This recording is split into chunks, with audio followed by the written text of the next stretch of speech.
Buenos días, Misión de Gracia. Estoy muy emocionado porque por la primera vez vas a saber el por qué hago las cosas como las hago.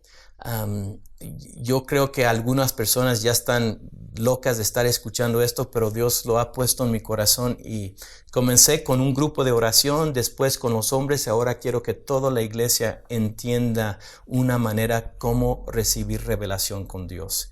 Entonces vamos a orar. Padre, en el nombre de Cristo Jesús, te pido que bendiga tu palabra hoy en este día y estamos enseñando, Señor. Creo que es tu voluntad enseñar para que nosotros tengamos revelación de ti en el nombre de Cristo Jesús. Amén. Estamos viviendo en un momento en la historia de la humanidad donde las cosas políticamente, físicamente, en sentidos de salud, económicamente están muy inseguras.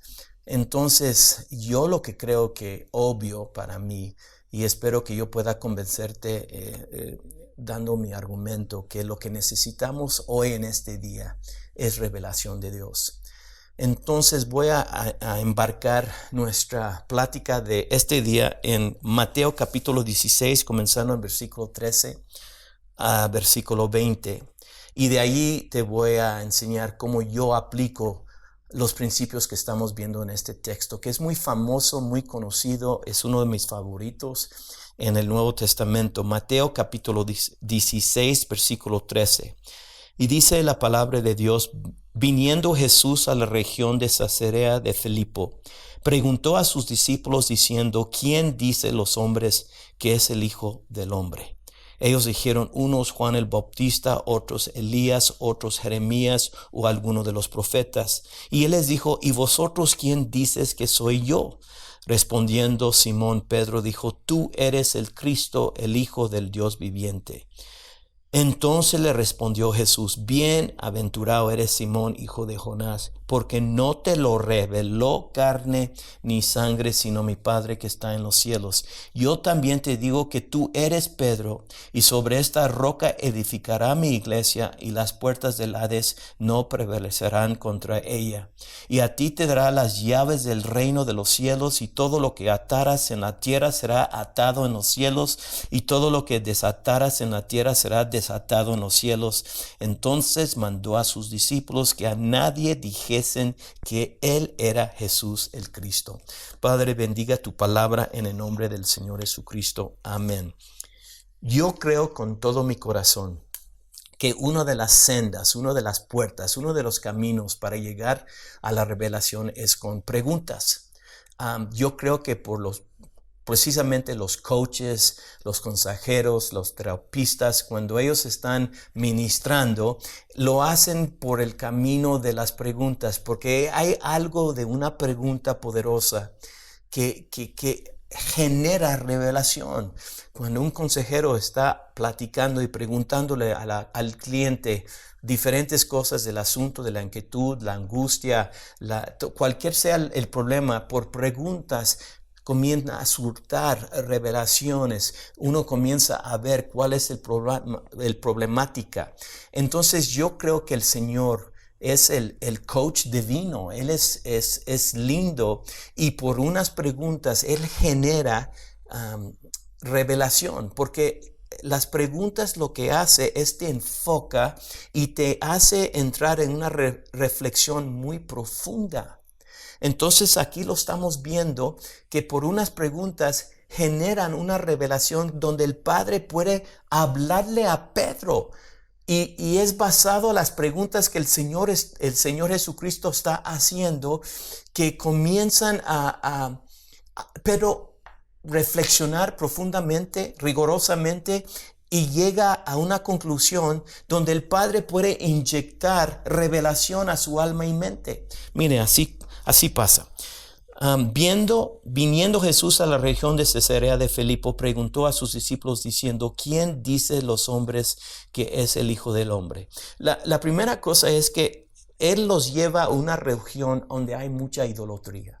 Él los saca. Eso es una de las cosas que las preguntas hace, un buen coach hace, te saca de tu contexto para que puedas ver las cosas de una manera diferente. Entonces, el Señor los lleva a una religión muy pagana, muy anticreyente. Había ídolos por todos los lados. Y ahí es donde, en ese contexto, el Señor les hace la pregunta, ¿quién dice la gente que soy? Entonces ellos comienzan a pensar y dice, unos dijeron, bueno, en verdad hay gente que cree que tú eres el Juan el Bautista, hay otros que crees que eres Elías, hay otros que crees que eres Jeremías o alguno de los profetas. Y ya el Señor con esta pregunta ya lo está enfocando, ya están pensando, ya su mentalidad está enfocado donde el Señor los quiere llevar, que ellos por las preguntas van a descubrir algo, porque yo creo que cuando uno por las preguntas se abre la mente donde el Señor puede inyectar revelación. Entonces le dice, ya que están pensando en quién piensa la gente, aquí viene más profundo. Les dice, y les dijo en versículo 15, ¿y vosotros quién dices que soy yo? Y yo creo que Pedro, cuando la primera vez que el Señor hizo esa pregunta, Pedro está reflexionando. Y Pedro dice, en verdad, porque acuérdase que esto no era nuevo. Juan el Bautista comenzó desde el principio, lo vemos en el Evangelio según San Juan, el primer capítulo, que él ya estaba apuntando y decía, aquí está el Cordero de Dios que quita el pecado del mundo. Él ya estaba hablando de quién era el Señor Jesucristo, pero le cae el 20 a Pedro. Está reflexionando y dice, tú eres el Cristo. Versículo 16, respondiendo Simón Pedro, tú eres el Cristo, el Hijo del Dios viviente. Entonces, versículo 17, entonces le respondió Jesús, bienaventurado eres, Simón, hijo de Jonás, porque no te lo reveló carne, ni sangre, sino mi Padre que está en los cielos. Eso es verdad. Bienaventurado eres, Simón, hijo de Jonás. Yo creo que la cosa más preciosa, más valiosa que hay en la vida es cuando estás leyendo la Biblia, cuando estás buscando de Dios y Dios te da una joya en la palabra, una revelación de cosas que tú nunca en tu vida has visto y estás leyendo, meditando y reflexionando sobre un texto y Dios te revela algo que nunca has visto en tu vida y uno dice, ay Señor, alabado sea tu santo nombre, yo nunca vi esto. Bienaventurado la persona que saca joyas de la palabra de Dios y que la revelación de Dios se explota en su alma y mente. Eso es lo que está pasando. El Señor dice, la persona bienaventurado, en verdad eres feliz. La persona más feliz es el que recibe revelación de Dios. Pero lo que yo estoy argumentando hoy es que esa revelación viene en el contexto de preguntas.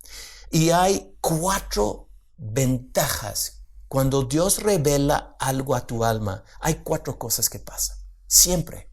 La primera lo vemos en versículo 18. Yo también te digo que tú eres Pedro. ¿Sabes lo que pasa cuando Dios revela una verdad o un principio poderoso en tu alma? Te cambia tu identidad. Te ayuda en tu identidad. Desarrollas tu identidad. Eso es la situación para el ser humano más importante en su vida, es saber quién es. Su asunto de identidad. Y la primera cosa cuando tienes una revelación de Dios, ahí lo dice, y yo también te digo, basado a esta relación, hay algo de las revelaciones que Dios nos da que impactan nuestra identidad. Y dice, yo también te digo que tú eres Pedro. La segunda cosa que viene es la misión. Revelación siempre te lleva a misión. La revelación no es un concepto bonito que, ay, qué padre, una idea, un concepto filosófico, teológico que Dios nos da para estimularnos intelectualmente. No, la revelación de Dios nos ayuda con nuestra identidad, pero de allí hay una misión y dice ahí, y las Y sobre esta roca, es sobre esta roca, la roca es la revelación que Cristo es el Hijo de Dios. Sobre esta roca edificará mi iglesia. Ahí está la misión. Porque tú tienes esta revelación de quién soy yo. Basado a esa revelación, no solamente te va a ayudar en tu identidad, te va a dar una misión. Vamos a edificar la iglesia. La tercera cosa que te da es en versículo 19. Y a ti te dará las llaves del reino de los cielos. Cuando el Señor te da una revelación, marca tu identidad, te da una misión y también te da la autoridad para hacer esa misión. Por eso la revelación es tan importante. Te ayuda con quién eres, te ayuda con un propósito y te da el poder para hacerlo. Y final de cuentas, que es algo muy interesante, versículo 20 dice, entonces mandó a sus discípulos que a nadie dijesen que él era Jesús el Cristo. Ahora, eso es muy interesante. Casi es como una contradicción. Dios está celebrándole a Pedro que él acaba de tener una revelación de quién es Cristo. Que Cristo es el Hijo de Dios. Así lo dice. En versículo 16, tú eres el Cristo, el Hijo de Dios viviente.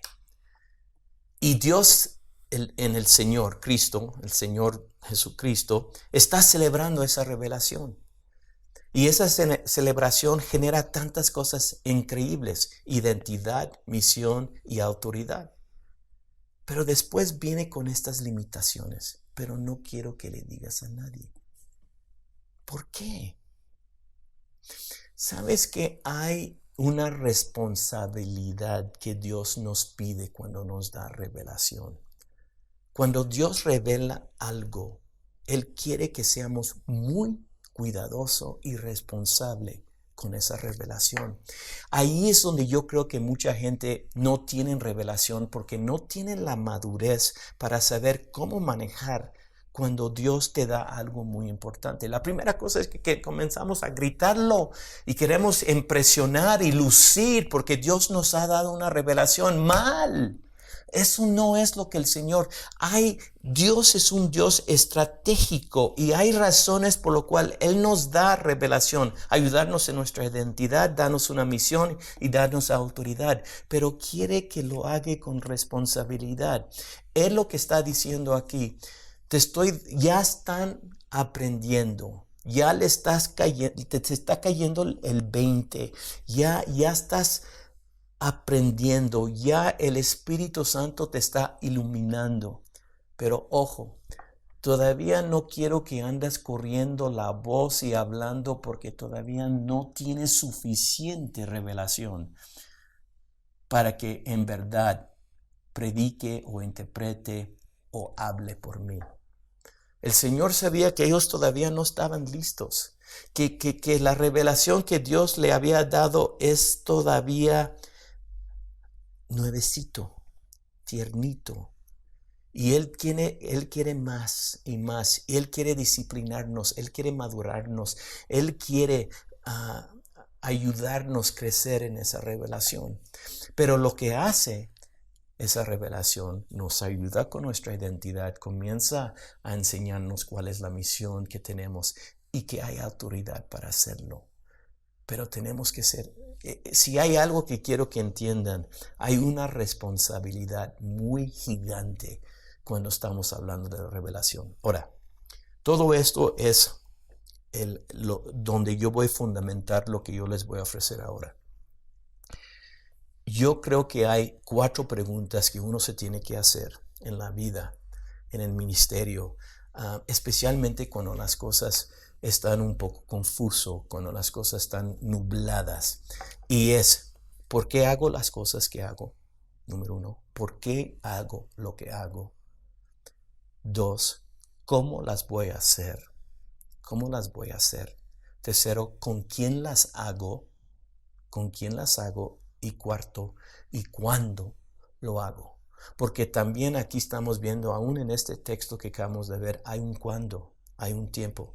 Él les puso un límite.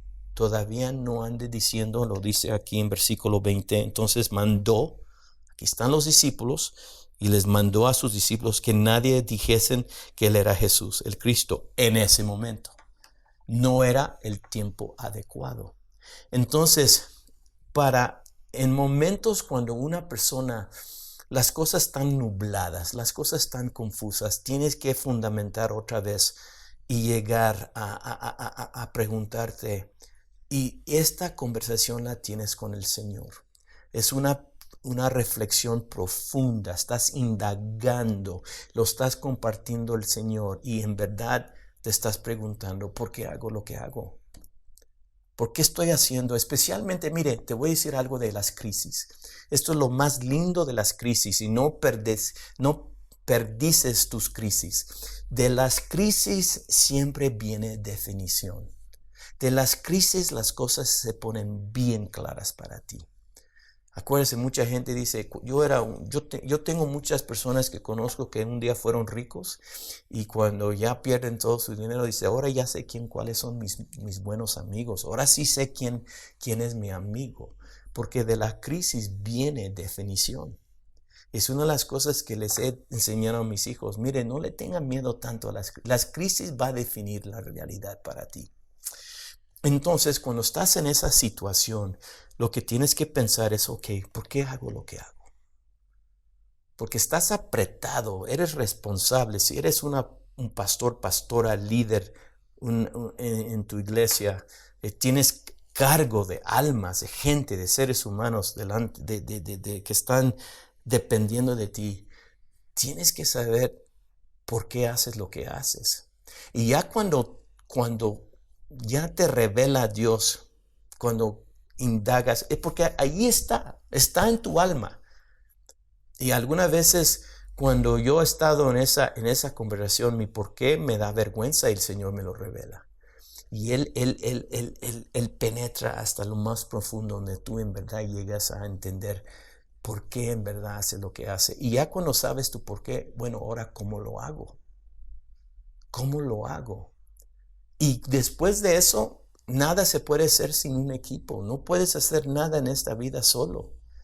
¿Con quién lo hago? Eso ha cambiado mucho para mí, especialmente como misionero, porque yo te voy a decir cómo yo he manejado estas preguntas. Y final, ¿cuándo? Ahora, el por qué mío. Yo solo usted, esto es tuyo. Lo lindo es que estas son cosas muy personales y mire, te voy a dar unos nombres de unos autores, no son cristianos, son liderazgo empresarial de organizaciones que te pueden ayudar con estos temas. Uno se llama Simon Sinek, el otro es Dove Seidman, ahorita la van a poner ahí en la pantalla, Claudio Fernández Araoz y Stuart Albert. Simon Sinek, Dove Seidman, Claudio Fernández Araoz y Stuart Albert. Son libros que usted búscalo ahí en el internet y ellos hablan de estas 4 preguntas. Son autores que te pueden ayudar con estas preguntas. Pero yo los adapté a mi vida espiritual porque me estoy dando cuenta que es bíblico. Y lo que están argumentando es que es por preguntas que uno lleva y llega a la revelación. Bueno, el porqué mío tiene que ver comenzando en Génesis capítulo 6, versículos 5 y 6. Y esto es algo que he traído. Y tu porqué, te voy a decir, siempre ha estado contigo. Mire, tu porqué no es algo que aprendiste en un seminario recién. No es porque acabas de escuchar un predicador en la televisión. Tu por qué tiene que ver con como tu esencia, como tú llegas a la vida, como tú la interpretas. Y es algo casi constante y es muy importante que llegas porque es tu esencia como Dios te ha enseñado, tu manera en particular de observar la realidad tiene mucho que ver con tu porqué. Tú vas a ver tu por qué va a ser distinto al mío. Pero esta es una cosa que yo he visto en toda mi vida que ha sido muy importante. Mi por qué comienza con el dolor del corazón de Dios. Dice aquí en Génesis capítulo 6, versículos 5 y 6. Dice, y vio Jehová que la maldad de los hombres era mucho en la tierra, y que todo designio de los pensamientos del corazón de ellos era continuo solamente el mal. Y se arrepintió Jehová, qué fuerte, y se arrepintió Jehová de haber hecho hombre en la tierra, y le dolió en su corazón. Versículo 6, y le dolió en su corazón. Mire, yo siempre he estado muy consciente de eso. Antes de ser cristiano, yo fui a escuelas católicas de niño. Y me acuerdo cuando enseñaban películas en la semana de Pascua, donde el Señor era crucificado. Yo lloraba ahí en el salón donde estaban proyectando la película. Y yo decía, y era el lenguaje mía de mi mamá que me enseñó. Decía, Diosito, Diosito lindo, ¿por qué tuviste que sufrir así? Ay, yo no quisiera que sufrieras así. Y me ponía a llorar. Cuando yo me convertí a los 23 años, yo me convertí en 1978. Este mes voy a cumplir, el mes pasado voy a cumplir 42 años de ser cristiano y 41 años en el ministerio. Yo rápidamente cuando me convertí fui al ministerio, pero me acordaba que era en el verano yo tenía 23 años. Yo comencé a sentir el peso de la convicción de Dios en el verano, y en el 22 de octubre de 1978 es cuando yo llegué a los pies del Señor. Y yo lo que hacía era manejar para gente muy rica de Washington, D.C. Yo llevaba sus carros a Cape Cod, Massachusetts, donde están los Kennedys. Yo manejaba sus carros al Cape Cod, y de Cape Cod me volaba muchas veces y yo recogía sus carros y los manejaba a Washington, D.C. Y yo estaba pasando por Nueva York, en Manhattan. Y una convicción muy fuerte entró en mi corazón. Yo miraba tanta gente en las calles y los carros que estaban vendiendo hot dogs y miraban todos los anuncios de todos los diferentes obras de teatro y me puse muy triste. Dije, Señor Dios, nadie te pela, nadie les importa, tú eres tan lindo y nadie de esta gente está pensando en ti, solo están pensando en sus propios asuntos, sus pecados, sus deseos. Y yo le dije, Señor, yo de una manera quiero que tú sepas que yo sí estoy consciente de ti y me preocupa eso. Yo quiero ser un ser humano que estoy consciente de ti. Ya con eso me di cuenta que yo ya traía esta ¿cómo se llama? Esta carga que nadie le pelaba a Dios. Bueno, ya que me convertí, ahora vamos a Lucas capítulo 15. En Lucas capítulo 15 vi la respuesta de qué es lo que le alegra el corazón de Dios. Entonces dice allí en Lucas capítulo 15, comenzando versículo 1 al 10. Dice, se acercaban a Jesús todos los publicanos y pecadores para oírle. Y los fariseos y los escribas murmuraban diciendo, a los pecadores recibe y con ellos come. Ahora, esto es muy interesante. Aquí tiene que ver con mi cómo.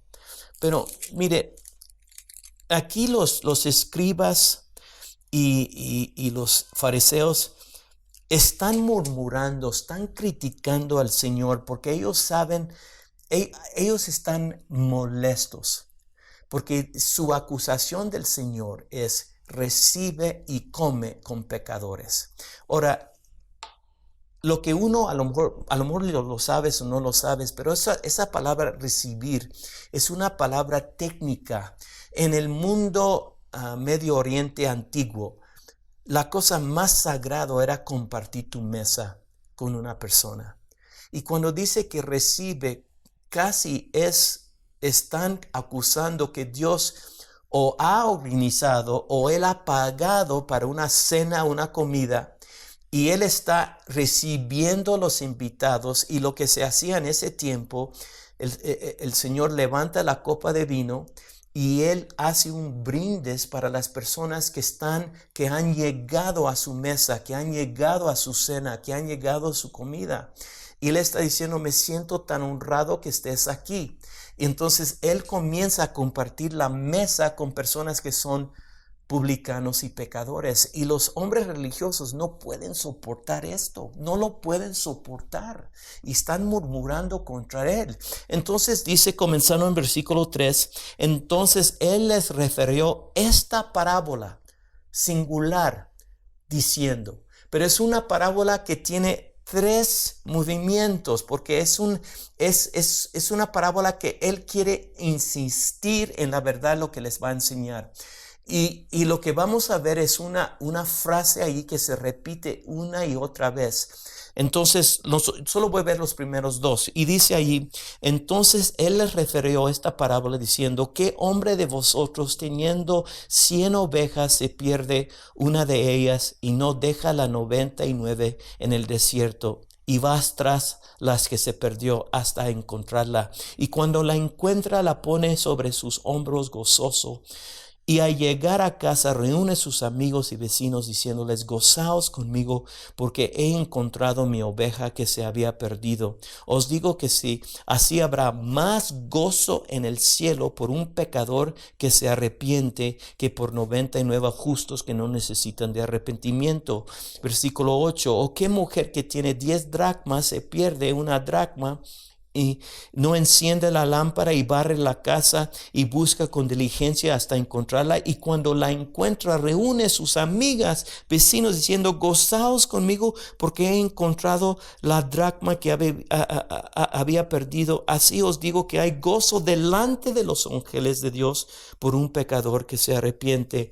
Lo que yo me doy cuenta es el único lugar en la Biblia que nos enseña donde el corazón de Dios está alegre y gozoso cuando una persona que es pecador se arrepienta.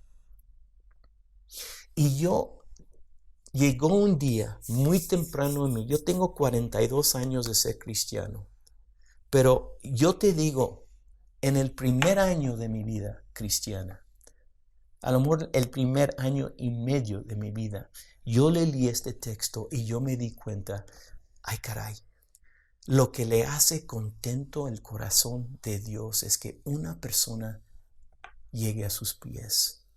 Que una persona que no lo conocía comienza a conocer al Señor tan bondadoso. Eso le hace feliz al Señor. 2 veces, gozaos, invitando, venga, gozaos conmigo, porque lo que estaba perdido se ha encontrado.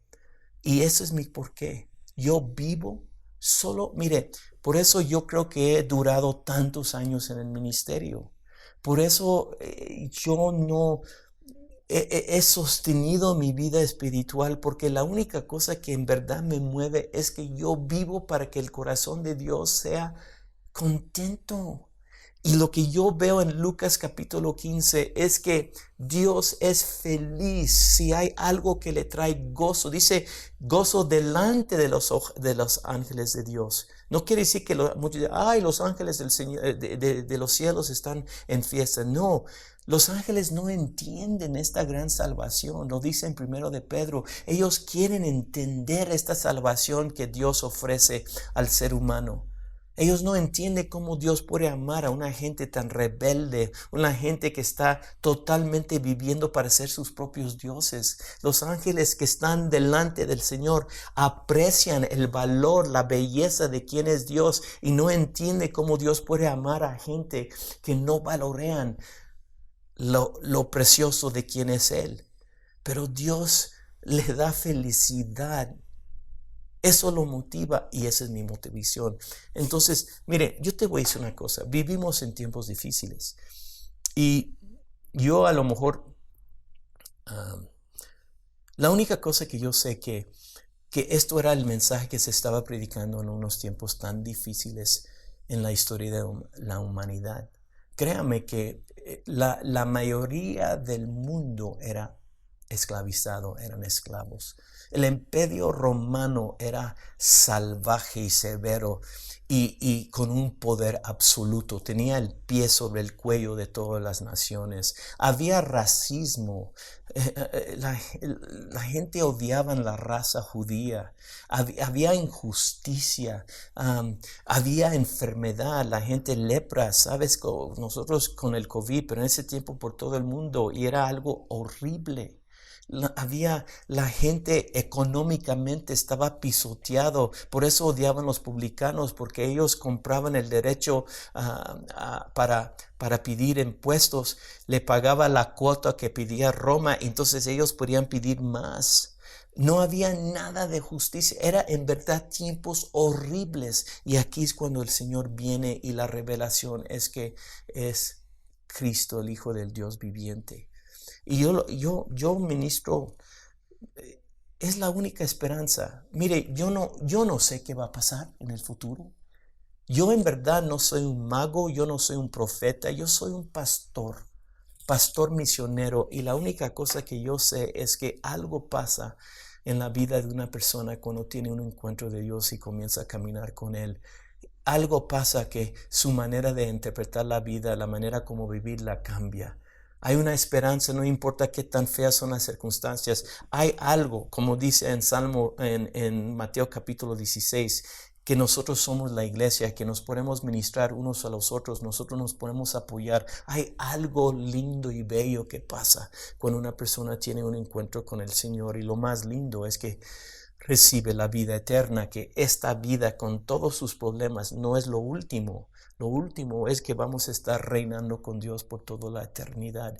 Y qué privilegio ser transformados a la imagen de Cristo, que cada día para mí eso es la santificación, que cada día estamos haciendo convertido más como Él y menos. Cada día es una decisión, voy a ser más como Cristo, voy a ser como un animal. Entonces, esa es la primera, es mi porqué. La segunda rápidamente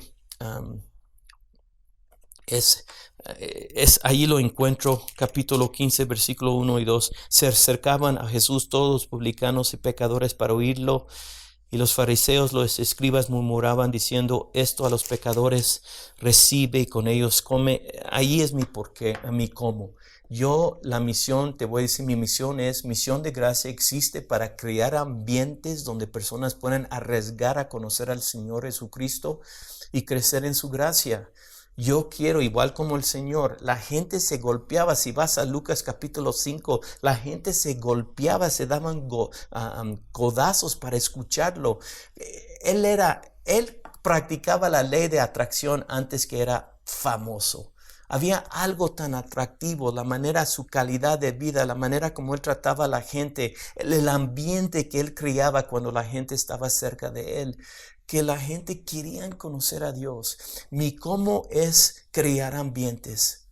Mi cómo es crear ambientes donde yo puedo mentorear y pastorear a la gente, que sean personas cálidas, que la gente sean atraídos por ellos. Y decirle, oye, ¿por qué eres como eres? Y después venir, ¿a qué iglesia vas? Y vienen y comienzan a probar de una comunidad y ser sensibles a la gente. No comenzarle a darle bibliazos y comenzar, no. La misión de gracia existe para crear ambientes donde las personas pueden arriesgar a conocer al Señor Jesucristo y crecer en su gracia.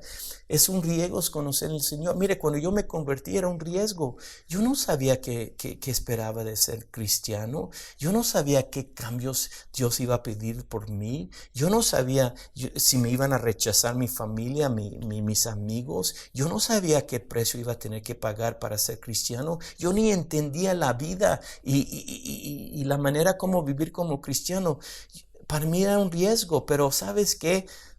Gracias a Dios que yo conocí hermanos y hermanas y fui a una iglesia que fue lindísimo, donde hubo avivamiento, donde querías estar allí, donde cuando yo no sabía evangelizar, la única evangelización que hacía es, tienes que venir a mi iglesia, tienes que venir, vas a sentir la presencia de Dios porque la alabanza era tan padre y te va a encantar mi pastor, me encanta cómo él enseña la Biblia.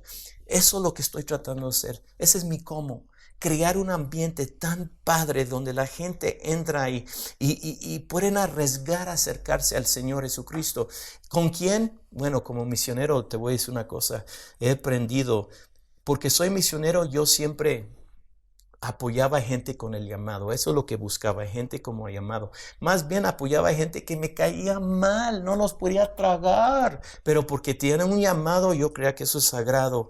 Pero lo que pasó es que ya ha cambiado con quién trabajo, porque esas personas estaban más interesados en su llamado que en la misión que nosotros teníamos como una comunidad de iglesia. Entonces, lo que hacían, mire, ya yo sabía que había un problema cuando comenzaban a hacer esta distinción. Es que John dice esto, pero yo pienso esto. Al momento que había una distinción entre lo que yo enseñaba y lo que ellos pensaban, ya sabía, ya valí. Ahí ya muere el asunto. Ya luego el grupito que se han levantado ahí se van a salir. Mire, yo he plantado más de 15 iglesias, pero te voy a decir, 9 de ellas son líderes así. Y eso no es pecado.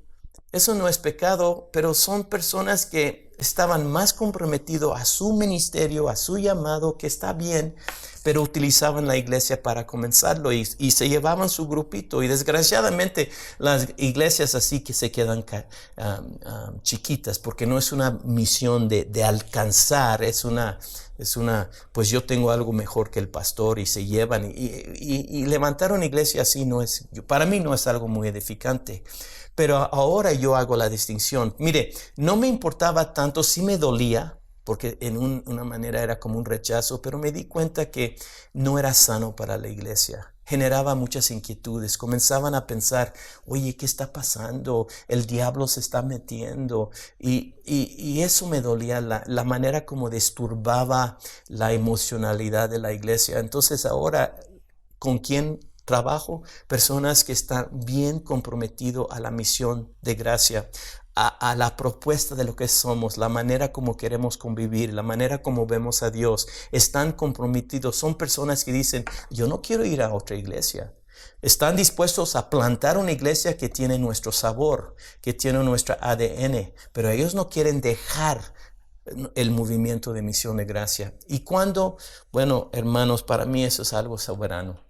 Nosotros hemos estado en un edificio por 20 años, el dueño ya me dijo que lo quiere vender y ahora tenemos que saber a dónde nos vamos, y Dios tiene un plan y ahora estamos orando y es un tiempo que ahora por 20 años estaba en este edificio. Me encanta, los dueños son mis amigos, han sido una bendición, pero ellos quieren vender el edificio, yo no lo puedo comprar en pandemia. Entonces tenemos que ver otra opción, pero Dios me está empujando en su tiempo y eso es el soberano de Dios. Entonces, esas son las 4 preguntas. Yo creo que entras en un diálogo con el Señor. ¿Tú por qué? ¿Cómo? ¿Con quién? ¿Y cuándo? Primera cosa, te va a calmar el corazón, porque acuérdate, la revelación te ayuda con tu identidad, te da una misión y te da autoridad, y hay una responsabilidad que viene con todo esto. Entonces yo te ofrezco, esta es la manera como yo estoy enfrentando un futuro que es oscuro, no muy claro, pero no me importa, porque regreso a por qué hago las cosas. No importa qué está pasando económicamente, políticamente, aún hay una pandemia en todo el mundo. Mi porqué es constante. Yo quiero que el corazón de Dios sea bendecida, alegría, y lo que le hace contento es que una persona conozca al Señor. ¿Cómo lo hago? Crear un ambiente donde es cálido y la gente tiene dignidad y son respetados. ¿Con quién? Personas que están comprometidos a esa misión. ¿Y cuándo? Bueno, Dios me está dando una patada y me estoy saliendo de donde estoy y vamos a ver dónde vamos. Pero esa es parte de la aventura. Que Dios le bendiga. Me he emocionado estar contigo este día y espero que esto pues genera preguntas, genera ideas, pero más que todo que te dé una revelación preciosa de quién es Dios y cuánto te ama. Amén.